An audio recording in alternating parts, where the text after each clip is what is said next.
Salut,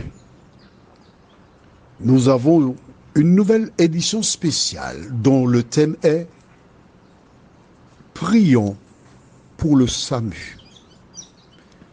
Je rappelle que les éditions spéciales n'ont pas pour objectif de condamner ni critiquer quiconque, mais nous interpeller, apprendre et agir en conséquence. Juste avant, prions. Notre Seigneur et notre Dieu, les temps sont difficiles, mais nous croyons que tu es celui qui change des situations et qui apporte la guérison. Alors que nous avançons sur ce thème, que le Saint-Esprit nous accompagne dans toute la vérité. Au nom de Jésus et pour ta gloire éternelle. Amen. Dans le TikTok, pour ceux qui ne peuvent pas le voir, il s'agit d'une jeune fille de 22 ans qui appelle le SAMU et qui fait part d'une souffrance. Et la personne qui reçoit l'appel n'a pas agi comme il le fallait. Et cette jeune fille de 22 ans est morte. Nous nous inclinons devant ce décès. Nous avons entendu les commentaires, mais je voudrais dire, avant d'aller plus loin, que ces personnes qui travaillent au SAMU sortent d'un foyer. Et parfois, quand elles arrivent sur le lieu de travail, elles ont des difficultés, des problèmes non solutionnés. Ce sont des personnes comme toi et moi, et qui ne sont certaines ont un problème non solutionné. Et parfois, les problèmes les empêchent d'avoir une attitude rationnelle. Ce sont des personnes comme nous. Mais je reste convaincu qu'il existe d'autres qui peuvent faire la part des choses et agir comme il convient. Je reste convaincu que les personnes qui travaillent dans cette branche reçoivent une formation.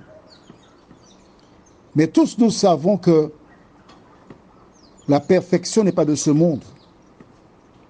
Et à cause de cela, il existe des personnes qui passent à côté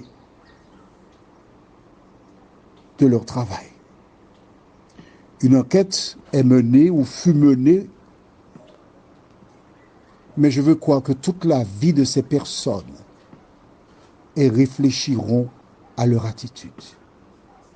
Et si toi qui m'écoutes, c'est ton expérience, je t'invite à demander pardon à Dieu.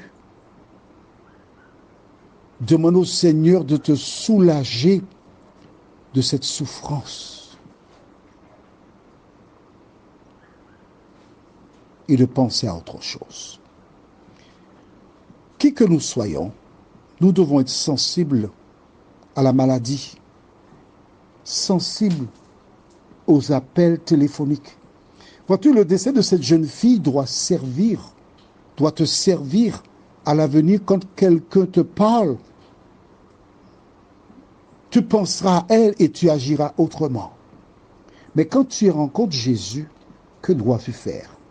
Allons dans le livre de Galates chapitre 6 et lisons verset 2. Portez les fardeaux les uns des autres et vous accomplirez ainsi la loi de Christ. En clair, une personne appelle et dit « Je suis malade, je suis souffrante, etc. » Toi qui es un enfant de Dieu, une chrétienne ou un chrétien, tu dois entendre, tu dois comprendre et agir en conséquence. Ah oui, mais souvent on a des canulars, hein, vous comprenez? Donc, même si souvent nous avons des canulars, il vaut mieux agir que de penser que c'est un canular et d'avoir une personne qui a perdu la vie parce que nous nous sommes trompés de diagnostic. L'enfant de Dieu doit porter les fardeaux des uns et des autres. Et parfois, il m'arrive, quand je fais des éditions spéciales, si tu écoutes attentivement, tu vois que ma voix change et que je sanglote. C'est parce que je vis ce que je lis. Je me mets à la place des parents de cette jeune fille qui se sont sacrifiés et qui ont perdu leur enfant. Je comprends leur souffrance. Mais même si je comprends leur souffrance, que puis-je? Elle est morte. Elle est morte. Alors comment agir à l'avenir? Allons dans Philippiens chapitre 4, verset 5. Que votre douceur soit connue de tous les hommes. Le Seigneur est proche. Quand tu reçois un appel téléphonique de quelqu'un qui est en difficulté, tu ne sais pas de quoi il s'agit, mais la personne te dit « j'ai tel problème ». Fais preuve d'empathie. Tu écoutes et tu pries en même temps. Tu demandes à Dieu de t'aider afin que tu apportes une parole de consolation pour aider ces personnes qui sont en difficulté. Nous passons maintenant au livre de Colossiens, chapitre 3, versets 12 et 13. Colossiens 3, versets 12 et 13.